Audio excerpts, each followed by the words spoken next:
Hi బాబాయ్. Hi పండు. ఏంట్రా ఇల్లు ఇంత సైలెంట్ గా ఉంది? ఇంట్లో ఎవరు లేరా ఏంటి? మమ్మీ డాడీ బయటికి వెళ్ళారు. మమ్మీ డాడీ ఇంట్లో లేనప్పుడు నేను డైరెక్ట్ గా డోర్ తీద్దాను ఎన్నిసార్లు చెప్పాను?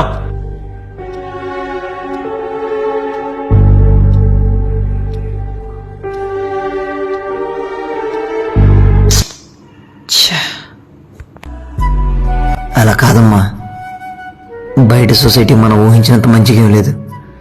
వయసు గురించి కూడా ఆలోచించకుండా చెప్తాను కొడుకు. ఇంటికి ఎవరైనా వచ్చి డోర్ కొడితే మమ్మీనో డాడీనో పిలవాలి. ఒకవేళ మమ్మీ డాడీ ఇంట్లో లేకుండా నువ్వు ఒంటరిగా ఉంటే అప్పుడు ఇలా రా. ఇలా కిటికీలోంచి చూసి వచ్చిన వాళ్ళు తెలిసిన వాళ్ళైనా తెలియని వాళ్ళైనా సరే మమ్మీ డాడీ ఇంట్లో లేరు, బయటికి వెళ్ళారని చెప్పాలి. నువ్వు వెంటనే డోర్ తీయకూడదు, అర్థమైందా? ఇంట్లో ఎవరు లేనప్పుడు నీ జాగ్రత్త నీ చేతిలోనే ఉంటుందిరా. ఇప్పుడు నేను చెప్పేదంతా నీకు అర్థం కాకపోవచ్చు.